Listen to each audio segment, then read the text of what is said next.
किसी अमेरिकी लेखक ने कहा था, मुझे नाम याद नहीं है, उन्होंने कहा, इस दुनिया में सब अजीब हैं सिवाय तुम्हारे और मेरे। तुम भी थोड़े अजीब लग रहे हो। तो कोई भी ठीक नहीं है आपके अलावा। अगर कोई भी ठीक नहीं है तो यह साफ तौर पर पागलपन है। यह कोई नैतिकता या पुण्य का मामला नहीं है। तो पुण्य का मतलब यह नहीं है कि आप किन्हीं नैतिक नियमों का पालन करें। सबसे बड़ा पुण्य यह है कि आप जीवन के साथ तालमेल में हैं। आप खुद जीवन बन गए हैं। क्या मैं जीवन नहीं हूं? नहीं। आप बहुत ज्यादा मन बन गए हैं, बहुत ज्यादा भावना बन गए हैं। आप जीवन नहीं हैं।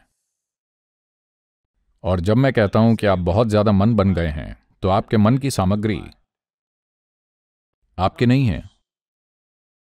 अगर आप ध्यान से देखें तो पाएंगे यहां आपके पिता हैं, यहां आपकी मां हैं, यहां टीचर हैं, यहां दोस्त, यहां दुश्मन। अंदर पूरी एक भीड़ बैठी हुई है और उल्टी सीधी चीजें कर रही है। हां, जब आपके अंदर इतने लोग हों तो चेतना का कोई सवाल ही नहीं है।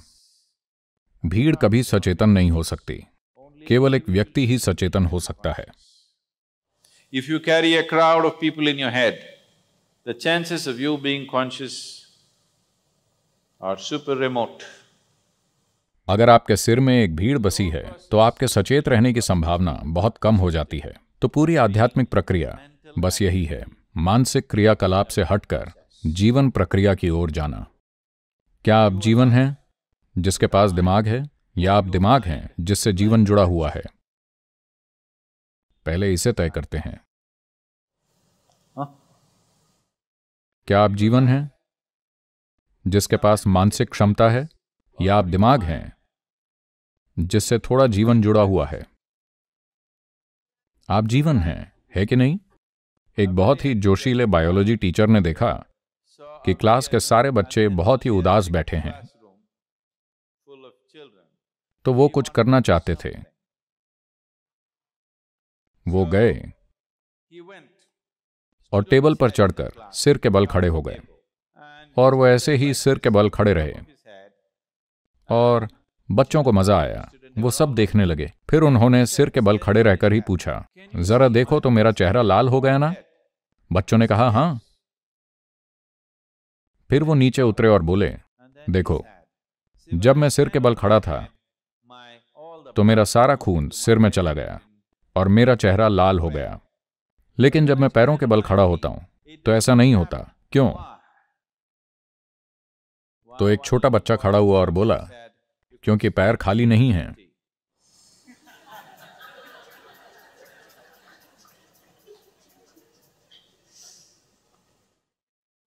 अगर आप चीजों को उल्टा देखने लगते हैं तो आप मुसीबत में पड़ सकते हैं। मैं चाहता हूं कि आप ये समझें, आपका जीवन जहरीला हो सकता है सिर्फ इसलिए कि आपके पास खुद को लेकर एक गलत विचार है, या गलत भावना है, या गलत सिद्धांत है, या गलत फिलॉसफी है। तो आपको कैसे पता चलेगा कि कौन सा विचार सही है या गलत, कौन सा सिद्धांत सही है या गलत? आपको नहीं पता। कोई चीज पर्याप्त जहरीली है या नहीं, इसका पता केवल उसे पीकर ही लगाया जा सकता है। उसके बाद हमें पता चलेगा, आपको नहीं। हां, हम जान जाएंगे कि यह काम करता है, आप नहीं जानेंगे। तो कौन सी चीज काम करती है, कौन सी नहीं, अगर आप इस तरह से पता लगाएंगे तो यह बहुत महंगा पड़ेगा। सबसे अच्छा है कि जीवन की बुद्धिमत्ता को काम करने दीजिए। हर किसी से या हर चीज से इनपुट मत लीजिए। ये जीवन अपने आप में पूरा जीवन है या अधूरा जीवन? आपको क्या लगता है? क्या ये पूरा जीवन है? क्या ये पूरा जीवन है? Yes.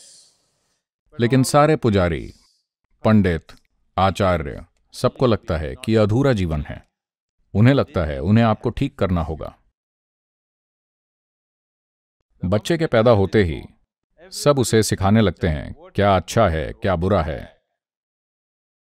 क्योंकि उनको लगता है मूल रूप से हर बच्चा जन्म से बुरा है, या फिर भगवान से गलती हो गई है और वो उसे ठीक करेंगे।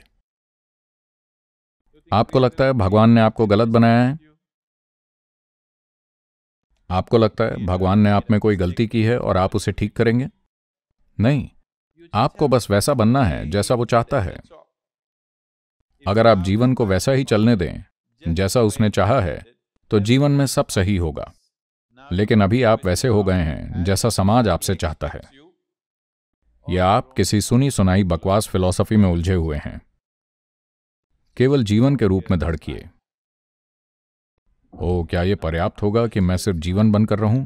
मैं अनैतिक हो सकता हूं, किसी को मार सकता हूं, किसी को लूट सकता हूं, किसी को नुकसान पहुंचा सकता हूं। हाँ, अगर आप यहां एक शरीर की तरह रहते हैं तो यह काफी हद तक संभव है। जैसे ही आपको भूख लगेगी, आप दूसरों पर कूदकर उन्हें खाना शुरू कर सकते हैं। संभव है।